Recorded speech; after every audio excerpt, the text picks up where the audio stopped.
Morning everyone, my name is Chris Van Hooydonk and I'm the chef and proprietor at Backyard Farm Chef's Table. We're going to take you on a little bit of a walkabout and show you what we're up to here at the farm.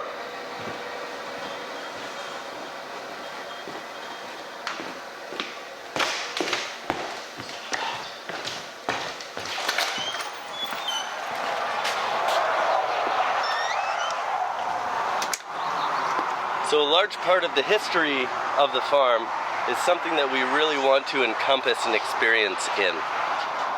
We're so proud and fortunate to be able to live in such a beautiful part of the region, and we managed to acquire this property that's got a very significant amount of history in agriculture here in our region. So with that being said, as we walk around, you're going to see that there's a lot of very, very old trees. The one really important factor in developing the business is that we really want to protect these varietals. And we want to make sure that as long as the trees were growing and producing, that we had the ability to farm them and to harvest them and to share the story of that history with our guests and clients at Backyard Farm. So starting here, this very first tree here is a Bing cherry tree. This Bing cherry tree, kind of on its last legs, but really, really significant to me is it's starting to regenerate itself. So as we're walking around the farm, we're going to see a lot of the old trees are doing this, and to us that's part of the magic, that it's trying to continue to survive, even though in reality most farmers would have taken this tree out a long time ago. It really is super picturesque, not to mention the fact that these Bing cherries are a different variety of Bings than what you might commonly find now. And as I said, this is probably 80 to 100 years old. Right behind you here, you can see we've just planted a bunch of flowers. So as we're walking around as well, you're going to see a whole bunch of flowers, edible flowers and herbs growing around the farm. These are harvested and put on the table in the guest washroom at Backyard Farm. Every flower is grown here on the property between the 2 acres, and something that my wife puts a lot of time and effort into as well, is just a little bit more of a personal extension to what we're doing here at the farm. As you can see over here, around the corner of this cherry tree, is our very large herb garden. We've got a couple around here. This one notably is the one that we will harvest most often during service, also during the day, and pretty much mostly perennial herbs that are growing in here. So we've got sage, we've got savory, we've got multiple varieties of thyme, oregano, basil, parsley. We also have lemon balm, we have lemon verbena, 6 varieties of mint which we use for our tisane tea that we cut to order at the end of a service here, along with the lemon balm and lemon verbena. We've also got some, what else we got going around here? Some chives. As you can see, it's incredibly lush. We keep cutting this down. We just cut back the sorrel, and every year it's just coming in fuller and fuller. We're going to walk over this way to the raised beds. You can see right over here we've got these big beautiful bushes of lavender. One of them is original to the property here. The other 2 we've replanted. This is really fantastic for the bees. It smells absolutely beautiful. We actually harvest this lavender as it's culinary lavender, a French variety. And we'll dry the flowers and we use this in desserts. My wife uses this as well in essential oils for things like the hand soap that she makes for the guest washroom as well. We've got another herb garden here, as you can see. We've got tarragon, parsley, marjoram, 2 varieties of thyme, rosemary, more sage. We use so much fresh herbs here. And when it comes down to the fall, we're going to cut all this back and dry as much of it as we can so that we can use that for the rest of the season. So there's our lavender. We've got some more of the flowers for the table here. We've got some Cape gooseberries growing in here. We've just finished planting. As we've been in business now and had this property for the better part of 8 years, our ambition is to create this 1 acre, it's just a little less than an acre, into what you would consider a food forest. What that means is trying to get rid of any unnecessary watering, and every year as we're growing, incrementally we're going to build more raised beds. As you can see, they're very, very full. We just finished planting our heirloom tomatoes, our hot peppers. We've got spring onions over here, probably about 30 varieties of heirloom tomatoes. Notably, we should mention that although we're not certified organic, because our neighbors are not organic in the grape growing that they do, we are practicing sustainable and responsible farming. With that being said, We don't use any chemical fertilizers. We only use organic compost. We've actually got a good friend and a mentor who is a biodynamic farmer just down the road. His name is Martin Roth. We buy compost from him. He's kind of known as the compost whisperer. And that's what we use to fertilize all of the fruit trees. That's what we put into our beds here. And as far as pest control is concerned, we practice all the means of doing that organically to try to keep the biodiversity of the farm going. So as you can see in here, everything's going to be done really, really quickly. We're putting in drip lines to try to minimize water consumption. We know that's really, really critical right now. Especially because we're in a heavy water shortage. We really do want to be as responsible as we can for purposeful watering. So we've got our drip lines in here. Right over on this side we've got our peas. There's a whole bunch of dill growing in the middle here that we're going to let go to seed, and this is just going to start flourishing all over the grass. And we've got some purple snap peas. These actual snap peas are the first time that we've harvested and grown them, but they actually keep their color even after they're blanched.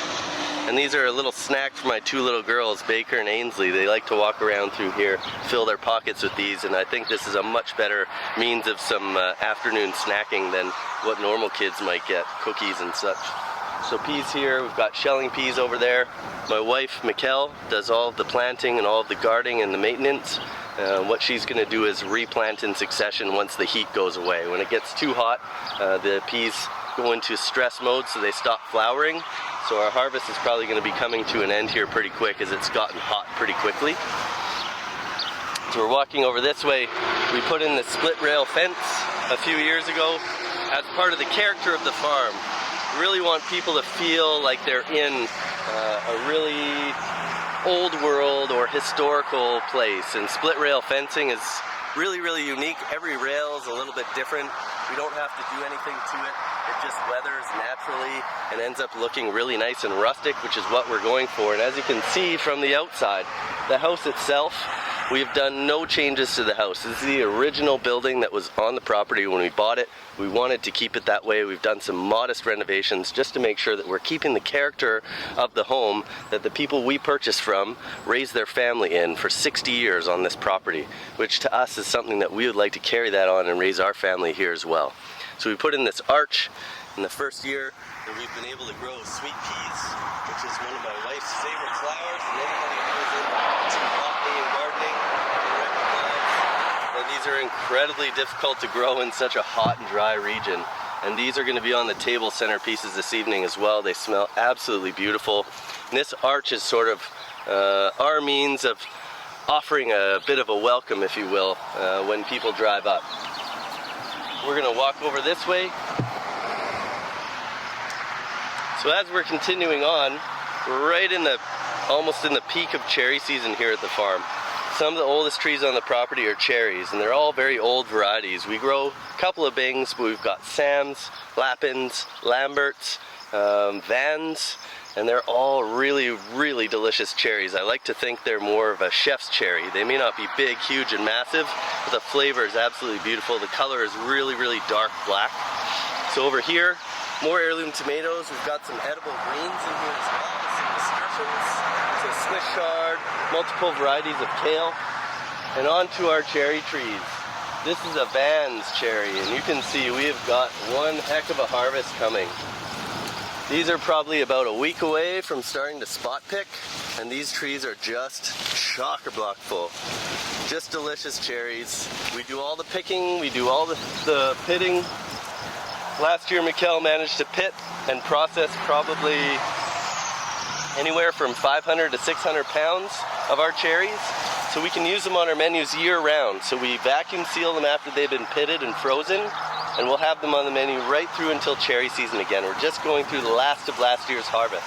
Really a part of the experience at Backyard Farm is showcasing preservation and the ability to use all the fruit at its peak, whereas canning and jarring is a large part of our business as well. We use that for our retail products. We also like to make sure we've got our fruit on the menus year round. So we're using our cherries, our peaches, our nectarines, our apricots. We're using our plums, our apples, our quince. Now we're moving into our peach block over here. You can see there's a couple more cherry trees here, all very, very old. The peach block is something really, really special. The peaches off of this farm are unbelievable, and we only pick tree ripened. These are all, again, very, very old varieties of peach trees and nectarines. You can tell by the character of the trees that they're very old. This is a nectarine, but as we move into the peaches here, here, and here, these peaches grow to be 1.5 to 2 pounds each. Sustainably an organic practice. Unbelievable. We only pick tree ripened, which means they're allowed to ripen on the tree, so they have all the sugar that they would have normally. All the nutrition is coming straight from the tree. We'll pick them warm from the sun and they'll wind up on a plate that evening. In addition to that, we'll process and freeze as many as we can as well. I think last year probably 300 or 400 pounds worth were pitted, tray frozen, and then we use those for the rest of the year. So they're actually on the menu tonight as well. So cherries, peaches, nectarines over here. Over here we've got hazelnuts growing all along the side of where the patio is going to be. And now we're into the workers of the farm. This is our flock of chickens. That's Wyatt making a little bit of noise. He's the rooster. His harem of ladies, we've got 12 heritage breed chickens here. Here, chick, chick, chick, chick, chick, chick. Here, chick, chick, chick, chicks. Here, chick, chick, chicks. Here, chick, chick, chick, chicks. Here, chick, chicks. These perform a really, really important function at the farm. So along with being quite entertaining and fantastic egg layers, this chicken tractor here that Mikkel painted this year moves around every 4 or 5 days. We'll move them underneath a different band of trees. They'll scratch, they'll eat the pests and the bugs in the grass, they'll eat the culls of the fruit. So when we tree ripen, we'll have some bug bite fruit, some fruit that falls off the tree in windstorms. They'll eat that, which means they're putting it all back into the land. They obviously fertilize as well. And something that we've discovered has taken care of a fruit fly issue that we had with our cherries when we bought the property 8 years ago, due to missing a couple of sprays from the old owner. With that being said, their function managed to decimate that issue naturally, which is pretty outstanding. And they are fed organically. They eat the chicken or the kitchen scraps as well that we can feed to them. So they're eating very, very healthy food, and we love having them around. They're quite entertaining, as I said. As we're moving up this way, some of the oldest trees on the property besides the cherries.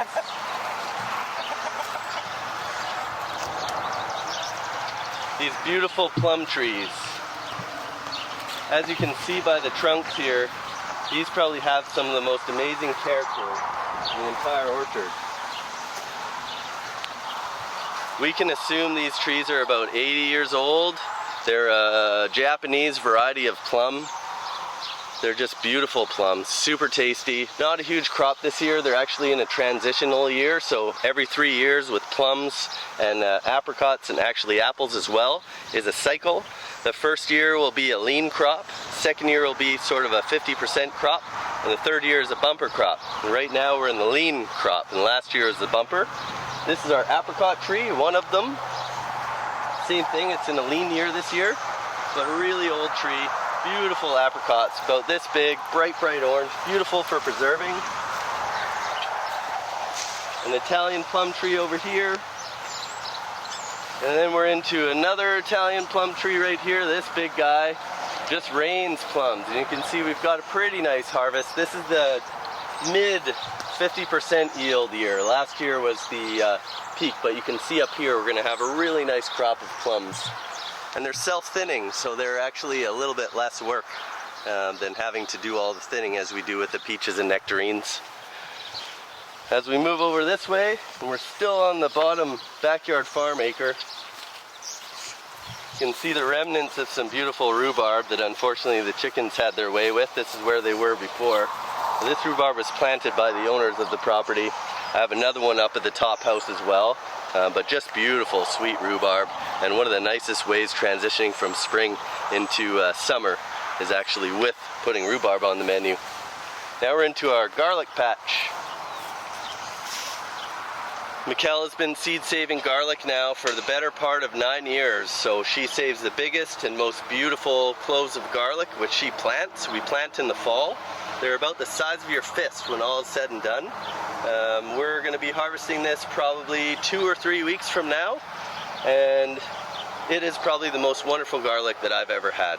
It is hard-necked, so it's got a very long shelf life, so we'll be using the garlic from pretty much mid-July.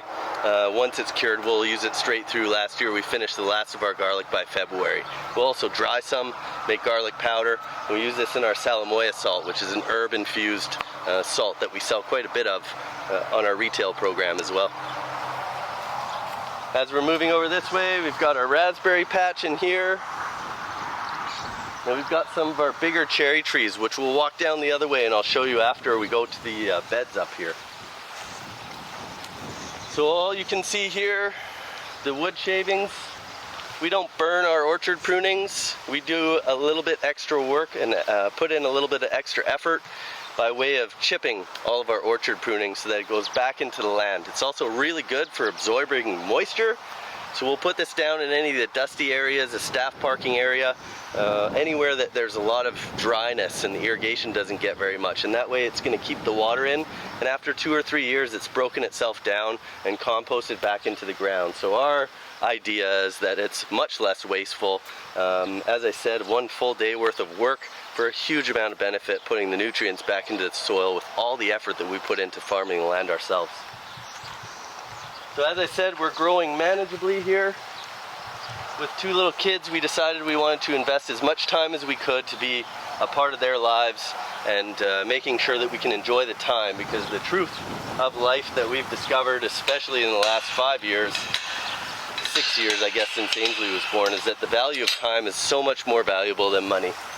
We want to spend our time wisely. So rather than go crazy and have it be overwhelming instead of having it be fun and inspiring and motivating, we're going to incrementally grow to make sure that we can manage what we're doing. And because Mikkel's love is gardening, every year we're expanding on this garden bed here. So we've got a little bit of water going on.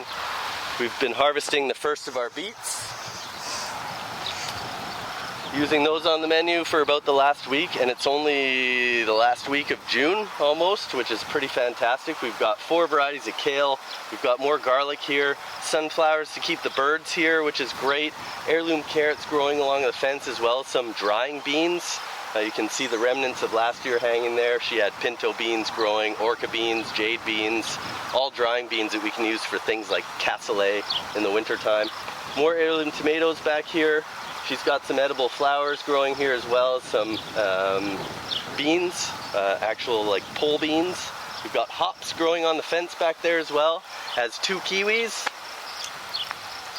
And then there's a whole bunch of arugula growing all over the place, which you're going to see soon. But as we're moving up into this part of the acreage, you can see along the fence line there an absolutely astoundingly large cherry tree, one of about 7, and these are just so rare to see in the valley now, as most cherries are being planted very, very close together, very small trees, and they typically get replanted, you know, every 10 or 15 years, depending on the varieties that people want and the age and the health of the trees.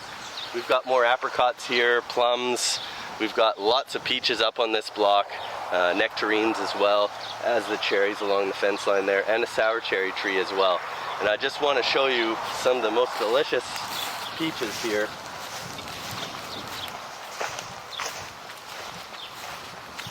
Right before Pete was leaving,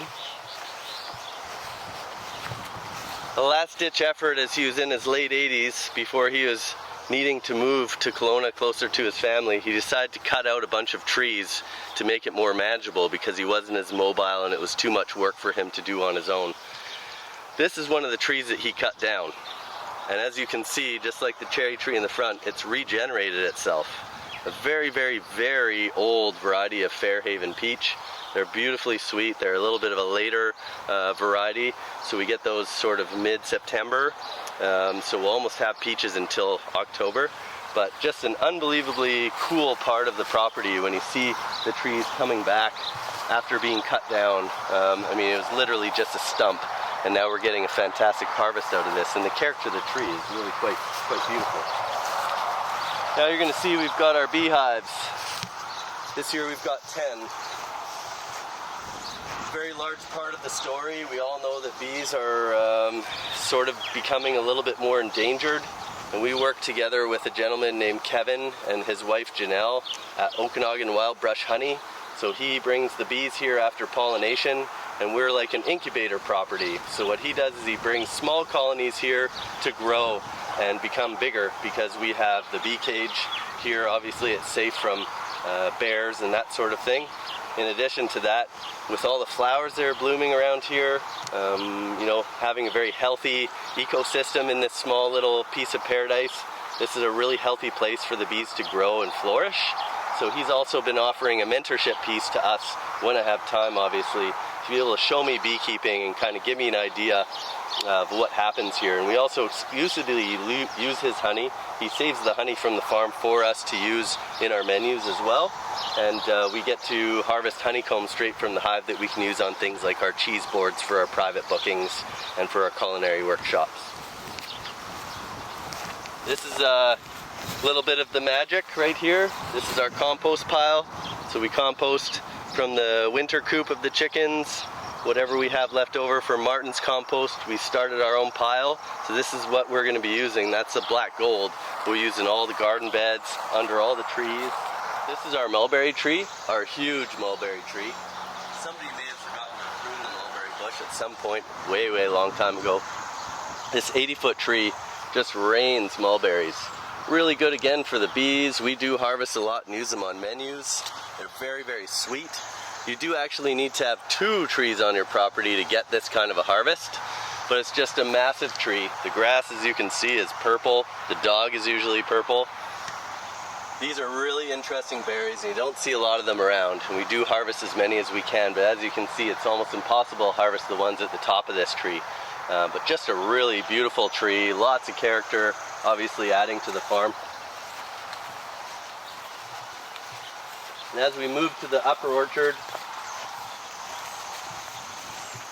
this is the last of our peach and nectarine block up here. This is actually our home property.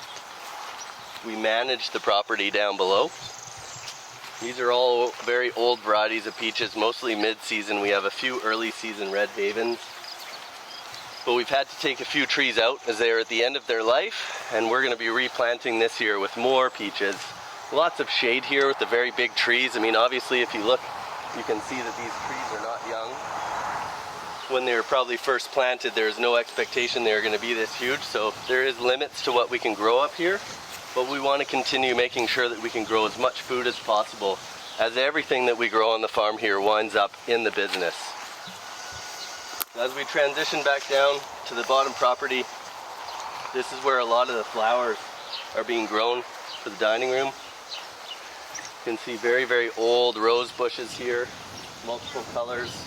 These were planted a very long time ago. More lavender up over this way. We have some beds in the front here that we're growing lots of sage. Our greenhouse where we start a lot of our seedlings, and we're hoping to build a bigger greenhouse in the next couple of years. We've got some fennel, which has gone to seed. That again is just going to sprout. We're just kind of letting that do its thing naturally. So every year it's going to kind of expand a little bit as it throws its seed out there. This is our quince tree. We planted this 4 years ago. A little bit of history in the valley. The Portuguese and Italian people that settled here in the South Okanagan often planted quince trees because they're the first thing to blossom on an orchard, which attracts pollinators. Unfortunately, because you have to cook quince and cook them and cook them and cook them, a lot of people took their trees out or don't know what to do with them or don't want to use them as they're a lot of work. 4 years ago we wanted to plant a quince tree to attract the pollinators, which is really good for the orchard, and also because I love using these in our retail program, on our cheese plates, and because this is actually one of the first fruits that was ever cultivated. Speed.